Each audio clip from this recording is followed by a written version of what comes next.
nadhira lisami'il anam.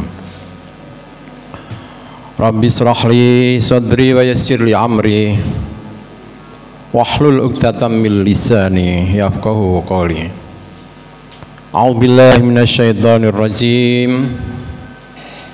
Ya ayyuhalladzina amanu taqullaha haqqa tuqatih wa la tamutunna illa wa antum muslimun. Faqala aidan ya ayyuhalladzina amanu taqullaha wa qulu qawlan sadida yuslih lakum a'malakum wa yaghfir lakum dzunubakum wa may yuti'illah wa rasulahu faqad faza fawzan 'azima. Hadirin jamaah ingkang kula hormati, alhamdulillah wonten ing saat menika kita dipun takdiraken dening Allah sehat, kita saged rawuh wonten ing Baitullah masjid menika, setunggaling nikmat ingkang ageng ingkang kedah kita syukuri bersama dengan banyak meningkatkan takwa kepada Allah Subhanahu wa taala. Kita hadir di majelis ini semata-mata karena perintah Allah, memenuhi panggilanipun Allah inggih menika salat Jumat. Salawat dan salam mugi-mugi tetap kunjuk dumateng panjenenganipun Rasulullah Muhammad sallallahu alaihi wasallam ingkang sampun paring suri tauladan uswah hasanah, ingkang merubah masa-masa jahiliyah, masa-masa yang penuh dengan kegelapan, kebodohan, oleh Rasulullah direformasi, dirombak dengan hal-hal yang atas ridho Allah, sehingga alhamdulillah kita berada pada jalur yang benar inggih menika dinul Islam. Selaku khatib, kula berkewajiban untuk pesan-pesan kepada diri saya sendiri dan jamaah sekalian. Monggo kita tingkatkan ketakwaan kita kepada Allah Subhanahu wa taala. Takwa dalam arti yang sebenarnya, berusaha untuk menjalankan perintah-perintahipun Allah dan berusaha untuk menjauhi awisan-awisan saking Allah Subhanahu wa taala.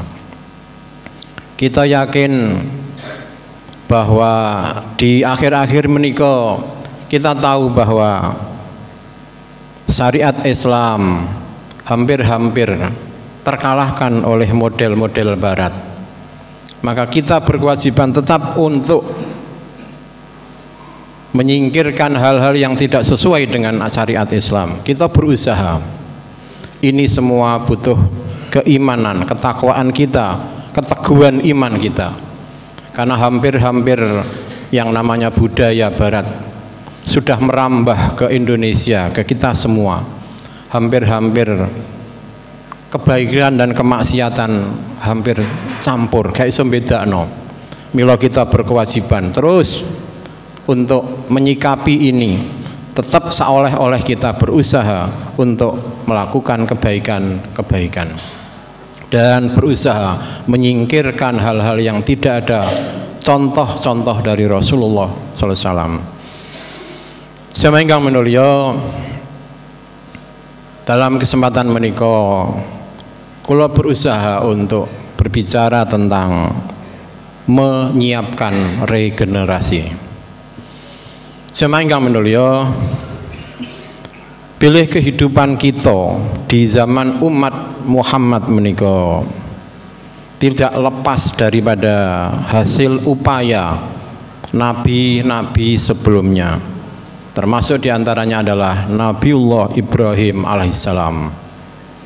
Beliau disebut sebagai bapak para nabi, bapak tauhid, karena memang beliaulah sebagai bapak pertama yang membimbing kita semua, sehingga termasuk Rasulullah Muhammad mengikuti syariah beliau, mengikuti ajaran beliau. Semua itu karena ada contoh ada pertama yang dibimbing oleh Nabiullah Ibrahim alaihissalam. Maka Nabiullah Ibrahim secara tidak langsung menyiapkan generasi yang akhirnya nyampe kepada kita semua. Nabiullah Ibrahim mengajarkan tauhid, melarang untuk menyembah berhala. Bahkan beliaulah yang menghancurkan berhala-berhala itu di awalnya. Artinya bahwa Nabiullah Ibrahim akan menyiapkan generasi yang lebih baik. Mboten nerus-nerusno nenek-nenek moyang dulu, tidak, tapi piyambakipun berani untuk merubah. Ini butuh generasi sing model kados Nabiullah Ibrahim alaihissalam. Sama ingkang menulya, untuk saged menyiapkan generasi ini paling tidak setunggal kita kedah memilih pasangan hidup. Seorang suami memilih pasangan istri yang baik, yang solihah.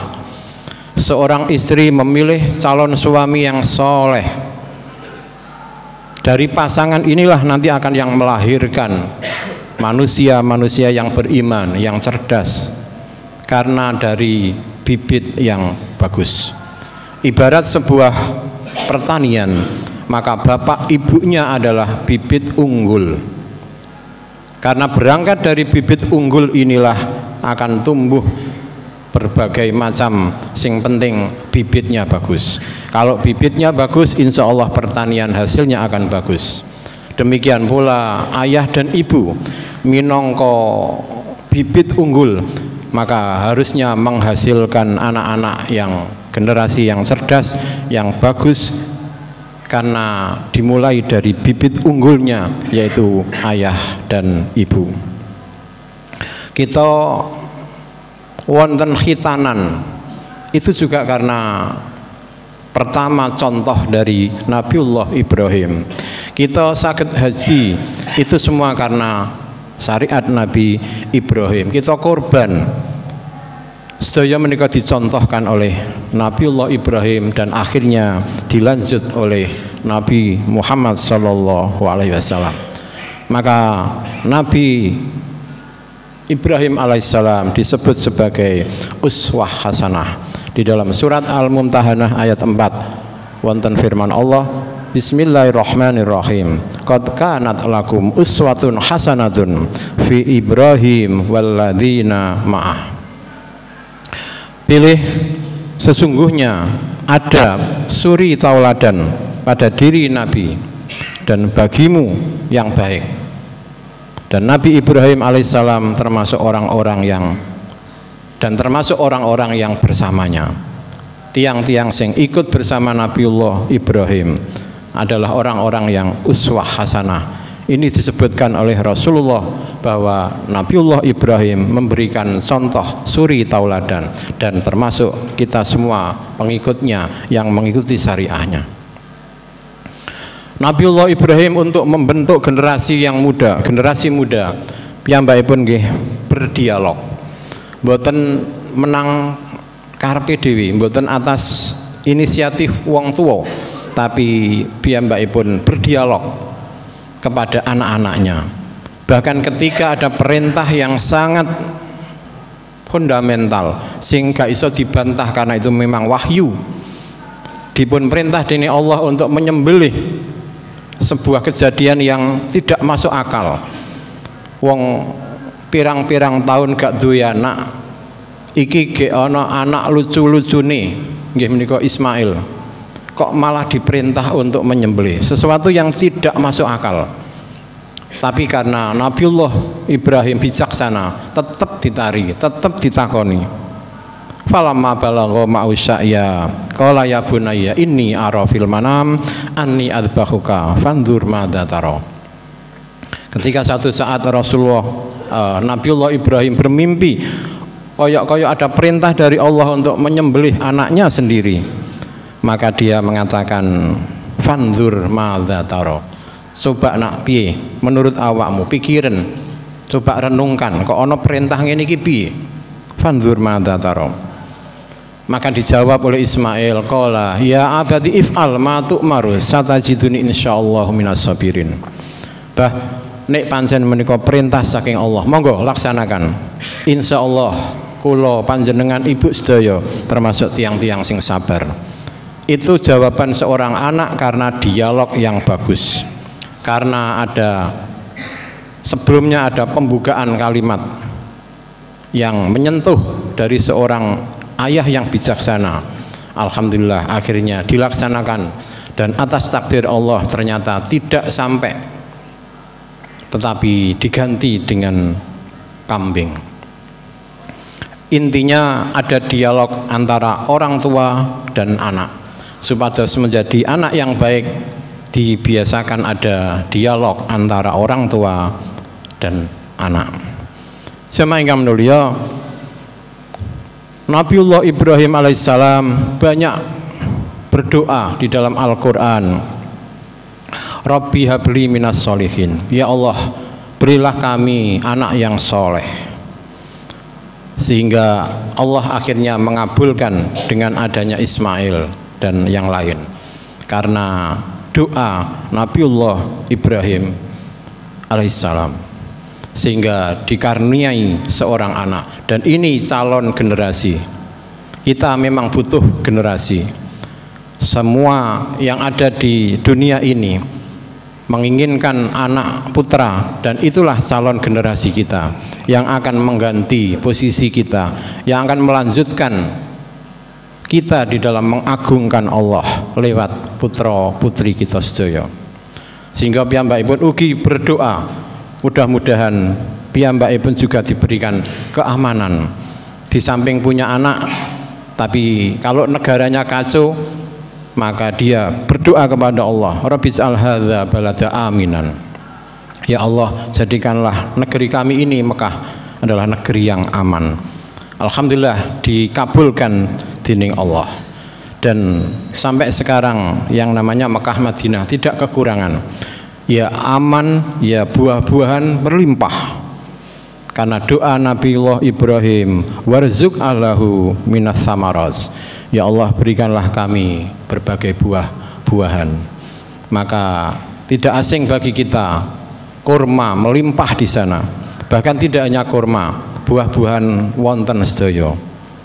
Ini atas izin Allah.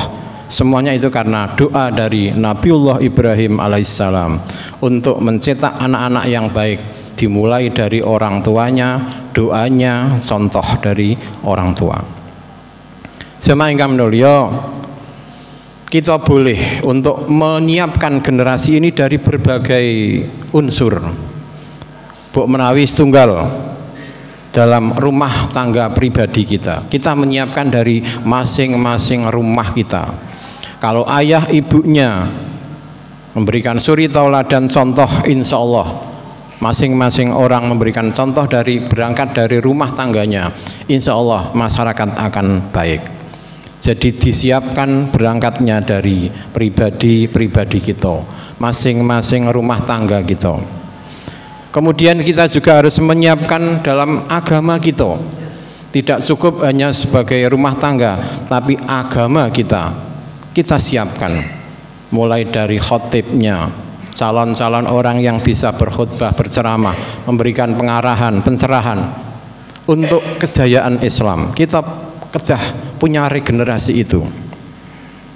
Termasuk dalam sosial, RT RW. Menawi sakit kita bekali dengan agama yang kuat.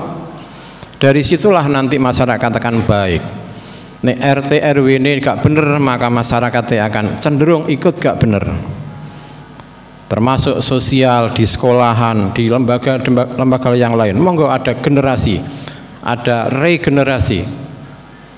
Sekolahan-sekolahan kita dipimpin orang-orang yang beragama, orang-orang yang agamanya kuat. Pengetahuan umumnya dan pengetahuan agama nih perlu regenerasi.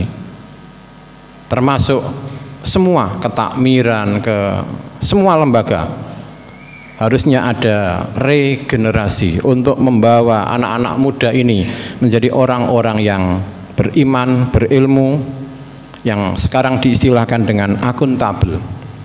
Wong-wong sing bertanggung jawab, iso dipertanggung jawabkan. Jamaah ingkang menulya, wonten 10 pemuda yang dijamin masuk surga. Tentu tidak akan bisa kita jelaskan 10 pemuda itu. Ning wonten kesempatan menika kula nambil contoh setunggal inggih menika Ali bin Abi Thalib. Ali bin Abi Thalib adalah termasuk pemuda cah nom-noman sing cerdas, sing hebat. Piyambakipun berani untuk menjual dirinya, bukan harga diri, menjual dirinya, sampai wani menyiapkan dirinya mapan tempat tidurnya Rasulullah. Ketika ada woro-woro sopo-sopo sing iso mateni Muhammad, tak kei hadiah sekian emas, sekian dirham. Maka banyak orang yang kepincut atas undang-undang woro-woro tadi. Ketika mendengar itu, Ali memberanikan diri. Aku tak turu nang ngene kamare Rasulullah. Engko nang ana algojo sing marek akhirnya mateni Rasulullah, lebih baik saya yang mati. Maka dia menyiapkan diri masuk dalam rumah Nabi dan ikut memakai selimut Nabi. Ini sebuah keberanian, ini namanya menjual dirinya. Maka orang-orang yang berani menjual dirinya di hadapan Allah akan mendapat ridho dari Allah Subhanahu wa taala. Surat Al-Baqarah 207, A'udzubillahi minasyaitonirrajim. Wa minan nasi may yasri nafsahu ibtigha'a mardatillah. Dan di antara manusia ada orang yang mengorbankan dirinya untuk mencari keridhaan Allah. Sebuah keberanian yang sangat dari anak muda yang namanya Ali bin Abi Thalib untuk menyiapkan diri siap mati kalau memang Al-Ghazw itu kemudian tiba-tiba membunuh Rasulullah. Dia siap mati sehingga mempersiapkan dirinya ke dalam selimut Rasulullah. Dan Rasulullah sudah lebih dulu meninggalkan. Begitu Al-Ghazw datang, keselik karena Rasulullah sudah diberikan bimbingan oleh Allah untuk segera keluar. Begitu Rasulullah keluar, Al-Ghazw datang, keselik. Tapi yang kita hargai adalah keberanian Ali, seorang pemuda yang cerdas, yang berilmu dan nekat untuk mengabdikan diri kepada Allah. Ini yang perlu kita tiru sedaya. Setunggal wanci Rasulullah menyebut bahwa ana babul ilmi, aku iki pintune ilmu. Wa aliyun miftahati, lan Ali iku kuncine. Jadi Nabi menamakan diri aku iki pintune ilmu, tapi Ali iku kuncine. Senajan enten lawange, pintune ning terkunci kan gak iso buka. Berarti penting keberadaan Ali, seorang pemuda yang oleh Rasulullah disebut sebagai kuncine ilmu. Nalika niku banyak orang-orang yang gak ngandel. Kok iso Ali disebut kuncine ilmu iku teko ndi? Orang-orang yang tidak senang kemudian rujukan, ayo takon tentang suatu ilmu. Ya apa jajalan jawab Ali. Maka beberapa orang datang bergantian. Ali, apa keutamaane? Lebih utama ndi? Harta ambek ilmu? Maka dijawab oleh Ali dengan lantang, dia mengatakan lebih utama ilmu. Apa dasare? Apa alasane? Dijawab karo Ali, ilmu itu merupakan, harta itu merupakan warisan korun, tapi nek ilmu itu warisan Nabi. Nah, sangat menyentuh bahwa ono nek harta melimpah iku karena warisan korun sing terlaknat, tapi nek ilmu iku warisan dari Nabi. Satu pertanyaan yang sudah terpatahkan. Orang kedua di lain hari bertanya juga, Ali, luwih utama endi ilmu ambek harta? Dijawab oleh Ali dengan lantang juga, lebih penting ilmu. Karena ilmu itu bisa menjaga kamu. Kamu bisa selamat dari Kedzaliman dari kemaksiatan karena ilmumu. Ate nyolong gak iso nyolong, ate membunuh orang gak iso membunuh karena ilmumu. Ngerti sing iku dosa, ngerti iku sing haram.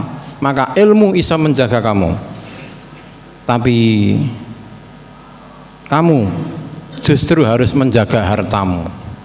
Nek sampean seneng harta, justru kamulah yang akan menjaga hartamu. Nek dunya kathah kuwatir engko dicolong, kuwatir dirampok, sehingga dheweke sing melarat untuk menjaga harta.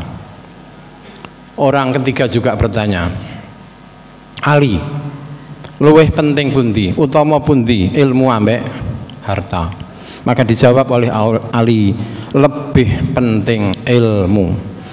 Karena kalau kamu punya berilmu, kamu banyak teman. Tapi nek harta, kamu banyak musuh. Kono-kono do ngirik hartamu, kono-kono do kepingin memiliki harta, banyak musuh. Tapi nek awakmu duwe ilmu, banyak teman. Orang keempat juga sama bertanya, Ali, luwih utama endi, ilmu utawa harta? Sama jawabannya ilmu. Jawabannya Ali, inggih menika luwih penting ilmu. Karena ilmu itu kalau kamu ajarkan semakin bertambah. Bapak-bapak guru, Pak Yai itu semakin tambah pinter. Mergo sering ngomong apa sing diomongno iku nyantol, akhirnya tambah semakin banyak berilmunya. Napa? Pengetahuannya semakin bertambah. Guru-guru, para ustadz semakin ngapal karena semakin diomongno. Jadi orang itu kalau mengajarkan ilmu ini bertambah. Tapi nek harta kemudian kamu keluarkan, kamu belanjakan apa meneh kanggo foya-foya, maka habis hartamu. Nek ilmu iso bertambah, tapi nek harta justru akan berkurang. Berbagai banyak pertanyaan kepada Ali. Pertanyaannya podo, jawabannya Ali nggih sami, tapi alasannya berbeda-beda. Menunjukkan bahwa Ali adalah benar-benar berilmu. Maka kita sedaya, mari kita mengembangkan ilmu terus lewat berbagai cara. Karena berjuang itu tidak harus angkat senjata. Membela agama Allah tidak harus berjuang angkat senjata, mati di dalam medan syahid. Tidak hanya itu. Karena zaman sakmangke pun boten wonten ngoten niku. Justru sekarang itu yang lebih banyak adalah ghazwul fikri, perang urat saraf. Kita niki sedang dioyak-oyak oleh orang-orang ghairul Islam. Kita kalah dalam berbagai hal. Mila kita berpikir, piye bisa nih paling gak iso menyamai, ojo nganti gawe kalah-kalahan. Itu ghazwul fikri namanya, perang urat saraf kita. Bagaimana agar televisi itu tidak dikuasai orang ghairul Islam? Bagaimana agar toko-toko itu gak dikuasai Indomaret, Alfamaret? Kita kedah berusaha, piye carane ya? Itu sudah berjuang. Anak-anak didik kita mengaji di sekolahan, di musola, di masjid, di pondok, itu bagian daripada berjuang untuk membela agama Allah. Jadi bukan satu-satunya berjuang adalah lewat medan pertempuran, karena tanggung jawab kita masih banyak. Bahkan termasuk meramut orang tua, itu bagian daripada berjuang di jalan Allah. Itu semua butuh ilmu, butuh keterampilan, butuh orang-orang yang bersabar. Aku lu qouli hadza astaghfirullahal azim innahu wal ghafurur rahim.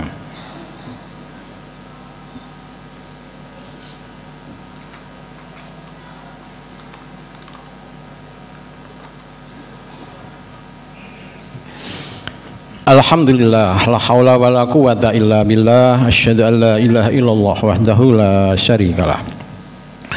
Melanjutkan khutbah saya yang pertama, jamaah ingkang minulya, kita menika pancen harus mementingkan generasi kita, anak-anak muda kita, monggo kita kembangkan supados benar-benar tangguh, beriman, berakhlak untuk membela Islam lewat pemuda, lewat anak-anak.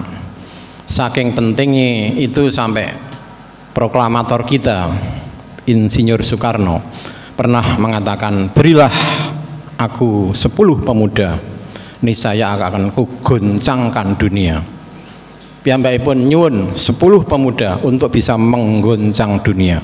Artinya bahwa pemuda itu sangat berperan, baik itu di dalam apa saja, pemuda ini sangat berperan. Maka marilah kita bangkitkan anak-anak kita untuk mengganti posisi senior-senior kita. Kita siapkan pendidikan yang terbaik di musola, di masjid, di pondok, kita maksimalkan. Jangan nanti kita kalah dengan orang-orang ghairul Islam.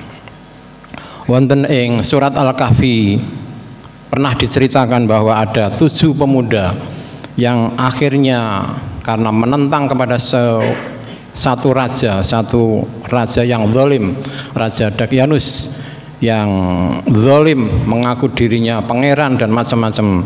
Protes akhirnya piyambake, kok ono raja kok ngaku-ngaku dirinya sebagai pangeran, kok ngene gak oleh, ngono gak oleh. Protes dia, 7 pemuda itu akhirnya nyingkrih dari kampung tersebut, nyingkrih, melaku, akhirnya tebus sampai gua. Di gua tengok-tengok omongan, akhirnya keturun, akhirnya turu. Dan turune ora kok setahun 2 tahun, ora kok sedina rong dina, 309 tahun. Turune 7 pemuda yang diceritakan oleh Allah dalam surat Al-Kahfi. Ini artinya bahwa pemuda itu sudah mulai bergerak. Gak cocok ambek donyane, ambek pemerintahane, maka dia protesnya lewat iku mau.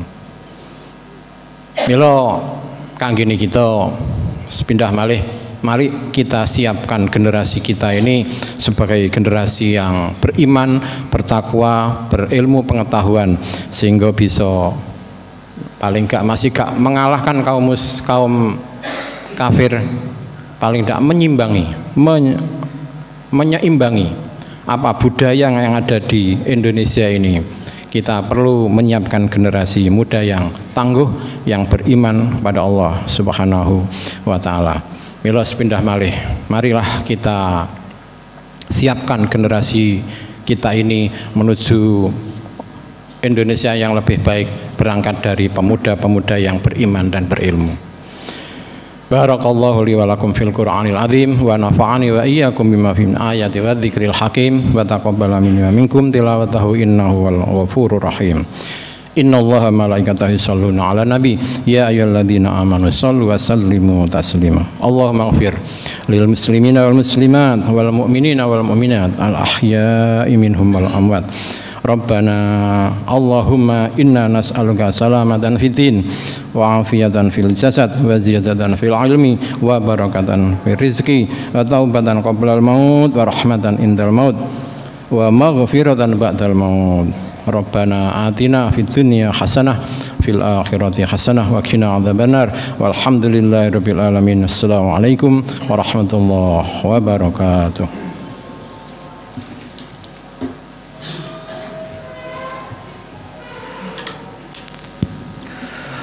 الله أكبر الله أكبر أشهد أن